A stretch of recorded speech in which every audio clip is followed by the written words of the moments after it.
Hi friends, crochet കൊണ്ട് നമുക്ക് കുറച്ച് മുല്ലപ്പൂ മൊട്ട് മാല ഉണ്ടാക്കിയാലോ? ഉണ്ടാക്കാൻ വളരെ ഈസിയായ വാടിപ്പോകത്തില്ലാത്ത ഈ മുല്ലമൊട്ട് മാല ഉണ്ടാക്കാനായിട്ട് നമുക്ക് ആദ്യം പച്ച കളറുള്ള ഗ്രീൻ കളറുള്ള യാൺ എടുക്കാം. എന്നിട്ട് നമുക്ക് 75 ചെയിൻ എടുക്കാം. അതാണ് അരമുഴ എന്ന് പറയുന്നത്. അപ്പോൾ 1 മുഴം വേണമെങ്കിൽ ഒരു 75 കൂടെ ഉണ്ടാക്കിയാൽ മതി. അപ്പം നമുക്ക് എത്രയാണോ നീളം വേണ്ടത് അത്രയും ചെയിൻ എടുത്ത് വെക്കുക. ഞാൻ ഓൾറെഡി 75 ചെയിൻ എടുത്ത് വെച്ചിട്ടുണ്ട്. അപ്പോൾ നമുക്ക് ഇതിനകത്ത് എങ്ങനെയാണ് മുല്ലമുട്ട ഉണ്ടാക്കുന്നത് നോക്കാം. അതിന് വേണ്ടിയിട്ട് വൈറ്റ് കളർ യാൺ എടുക്കാം. ഇനി അതിലൊരു നോട്ട് കൊടുക്കാം. അതിനുശേഷം നമ്മൾക്ക് ഈ ഗ്രീൻ കളർ നമ്മൾ ചെയ്ത് വെച്ചിരിക്കുന്ന ചെയിനിലേക്ക് ഇതുപോലെ തന്നെ വെറുതെ അതിനകത്തേക്ക് ആഡ് ചെയ്യുക. ഇത് ചുറ്റി നമ്മുടെ കയ്യിൽ എങ്ങനെയാണോ നമ്മൾ കയ്യിൽ ചുറ്റിയെടുക്കുന്നത് അതുപോലെ എടുക്കുക. അതിന് ശേഷം ഇങ്ങനെ വലിച്ചിങ്ങെടുക്കുക. ഇപ്പോൾ അത് അതിനകത്ത് ആയി. സ്ലിപ്പ് സ്റ്റിച്ച് ഇട്ടിട്ട് അതൊറ്റ ഇതാക്കാം. ഇതിന് ശേഷം നമുക്ക് 3 ചെയിൻ എടുക്കാം. 3 ചെയിൻ നമ്മളുടെ മുല്ലമൊട്ടിന് വേണ്ടിയുള്ളതാണ്. അതിന് ശേഷം 4 ഡബിൾ ക്രോഷ്യ ചെയ്യാം. ഡബിൾ ക്രോഷ്യ എന്ന് പറയുന്നത് ഈ ചെയിനിനകത്തൂടെ നമ്മൾ നീഡിൽ കിടത്തിയെടുത്തിട്ട് നൂല് ചുറ്റി തിരിച്ചെടുക്കുമ്പോൾ നമുക്ക് 3 ചെയിൻ അതിനകത്തുണ്ടാവും. അപ്പം ഒരു പ്രാവശ്യം കൂടെ ഈ യാൺ ചുറ്റിയെടുത്തിട്ട് ഈ 2 ചെയിനിൽ കൂടെ നമ്മൾ ആദ്യം എടുക്കുന്നു.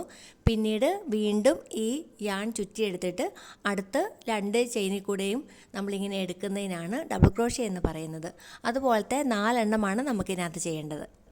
4 എണ്ണം ചെയ്ത് കഴിഞ്ഞു. ഇനി നമ്മൾക്ക് അതിനകത്തുനിന്ന് ആ ഹുക്കിങ് എടുത്തതിന് ശേഷം ഏറ്റവും ആദ്യത്തെ ചെയിനിലേക്ക് നമുക്ക് ഈ ഹുക്ക് ഇട്ട് കൊടുക്കാം. അതിന് ശേഷം ലാസ്റ്റ് നമുക്ക് കിടക്കുന്ന ഒരു ചെയിൻ ഇങ്ങനെ എടുത്തതുണ്ടല്ലോ, ആ ചെയിനകത്തോട്ട് നമുക്കിത് ഇട്ടിട്ട് ഈ ഹുക്കിങ് വലിച്ചെടുക്കാം. അപ്പോൾ ഇതിങ്ങനെ റൗണ്ടായിട്ട് വരും. വീണ്ടും 2 ചെയിൻ കൊടുക്കുക.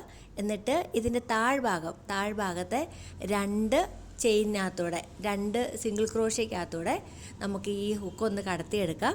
അതിന് ശേഷം സ്ലിപ്പ് സ്റ്റിച്ച് വലിച്ച് അതിനകത്തൂടെ തന്നെ ഇങ്ങനെ നേരെ എടുക്കുക. അപ്പം ഇത് കഴിയുമ്പോഴത്തേക്കും ഒരു മൊട്ട് റെഡിയാണ്. അപ്പോൾ ഈ മൊട്ടിന് പിന്നെ നമുക്ക് കുറച്ച് സ്പേസ് കൊടുക്കാം. ഒരു 2 പ്രാവശ്യം സ്ലിപ്പ് സ്റ്റിച്ച് ചെയ്തെടുക്കാം ആ ചെയിനകത്തൂടെ. അപ്പോൾ അതിനൊരു തണ്ടിൻ്റെ വലിപ്പം എടുക്കും. അതിന് ശേഷം നമുക്ക് വീണ്ടും ഇത് തന്നെ ചെയ്യാം. അപ്പം നമുക്ക് അങ്ങനെ ചെയ്ത് ഇത് തീരുന്നത് വരെ പോയി കഴിഞ്ഞ് കഴിഞ്ഞാൽ നിറച്ച് മുല്ലമുട്ടുകൾ വരും. അപ്പോൾ ഒരു പ്രാവശ്യം കൂടെ പറയാം. 3 ചെയിൻ എടുക്കുക. എന്നിട്ട് അതിനകത്ത് തന്നെയാണ് നമ്മൾ ചെയ്യേണ്ടത്, ആ ഹോളിനകത്ത്. പിന്നെ അങ്ങോട്ടും ഇങ്ങോട്ടും മൊട്ട് തിരിഞ്ഞ് വരാൻ വേണ്ടി നമുക്ക് തിരിച്ച് വെച്ചിട്ട് ചെയ്യാവുന്നതാണ് ഈ ചെയിന്.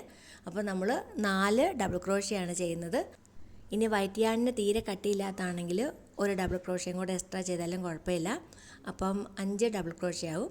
അപ്പോൾ ഡബിൾ ക്രോഷ്യ എല്ലാം ചെയ്ത് കഴിഞ്ഞതിന് ശേഷം നമ്മൾ അതിനകത്തുനിന്ന് വിടിപ്പിക്കുക. ഏറ്റവും ആദ്യത്തെ ചെയിനകത്തോട്ട് കൊടുക്കുക. അതിന് ശേഷം നമ്മൾ ചെയ്തുകൊണ്ടിരുന്ന യാണിൻ്റെ ആ ഹുക്കിലോട്ട് ഇട്ടിട്ട് തിരിച്ച് വലിച്ചെടുക്കുക. 2 ചെയിൻ കൊടുക്കുക. ആദ്യത്തെ 2 ചെയിനകത്തോട്ട് കയറിയിട്ട് സ്ലിപ്പ് സ്റ്റിച്ച് ഇടുക. അപ്പോൾ ഇതാണ് നമ്മൾ കണ്ടിന്യൂസ് ആയിട്ട് ചെയ്യേണ്ടത്. അപ്പോൾ നമുക്കിനി ഇത് കുറച്ച് ചെയ്തതെടുത്ത് നോക്കാം. ഇത് ചെയ്ത് തീരാറായ ഒരു മുല്ലമുട്ട് മാലയാണ്.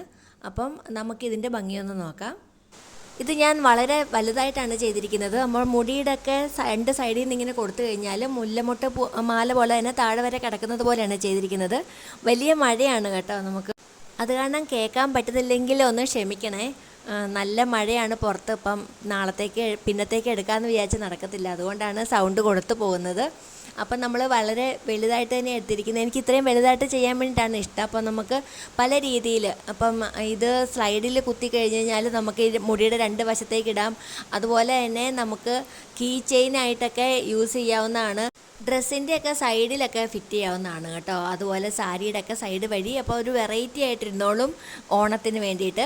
എന്തായാലും ഇത് വാടിപ്പോകത്തില്ല. അതുപോലെ തന്നെ ഇതുപോലെ ക്ലിപ്പായിട്ട് വെക്കാം. ഇത് വളരെ ഭംഗിയാണ് കേട്ടോ. കൊച്ചുകുട്ടികളുടെയൊക്കെ തലയിലാണെങ്കിലും ഇല്ലെങ്കിൽ നമ്മൾ കുളിപ്പിന്നിലൊക്കെ എടുക്കുന്ന അവിടെ ക്ലിപ്പ് ഇങ്ങനെ ചെയ്ത് വെക്കുവാണെങ്കിലും, ഇനി ഈ ക്ലിപ്പേന്ന് താഴേക്ക് ഇടുവാണെങ്കിലൊക്കെ വളരെ ഭംഗിയാണ്. എന്തായാലും നമുക്കത് അങ്ങനെ ഒന്ന് ചെയ്ത് ഇട്ട് നോക്കാം എങ്ങനെയുണ്ടെന്നുള്ളത്. പിന്നെ അടുപ്പിച്ചടുപ്പിച്ച് വേണം, ക്ലിപ്പിലെ പോലെ അടുപ്പിച്ചടുപ്പിച്ച് വേണമെങ്കിൽ ഇതുപോലെ അടുപ്പിച്ചടുപ്പിച്ച് വെച്ചാൽ മതി. ഒന്ന് ഒരു സൈഡിലേക്കാണെങ്കിൽ അടുത്ത മുട്ട് മറ്റേ സൈഡിലേക്ക് വെക്കാൻ വേണ്ടി ശ്രദ്ധിച്ചാൽ മതി. അപ്പോൾ അങ്ങനെ വരുമ്പോഴത്തേക്കും ഇതിങ്ങനെ അടുപ്പിച്ചടുപ്പിച്ചിരുന്നോളും. നമുക്ക് വേണമെങ്കിൽ അങ്ങനെ ഒന്ന് തയ്ച്ച് കൊടുക്കാമെങ്കിൽ അതുപോലെയുള്ള മുല്ലമൊട്ട് മാല കിട്ടും കേട്ടോ. ഒരു സൂചി നൂലും എടുത്തിട്ട് നമ്മളിതിങ്ങനെ നേരെ അങ്ങ് തയ്ച്ച് പോയാൽ മതി. ഗ്രീൻ കളർ തന്നെ എടുക്കണം അതിൻ്റെ നൂല്. അപ്പോൾ ഇതുപോലെ കിട്ടിക്കോളും. പിന്നെ ആവശ്യമുള്ള പോലെ നമുക്കിതിങ്ങനെ ഒട്ടിച്ചെടുക്കാൻ പറ്റും. അപ്പം നമുക്ക് ഇത് വെച്ച് നോക്കാം എങ്ങനെയുണ്ടെന്നുള്ളത്. അപ്പോൾ ആ സ്ലൈഡിനകത്ത് നമ്മൾ സ്റ്റിക്ക് ചെയ്തെടുത്തത് ഇങ്ങനെയാണ് വരുന്നത്.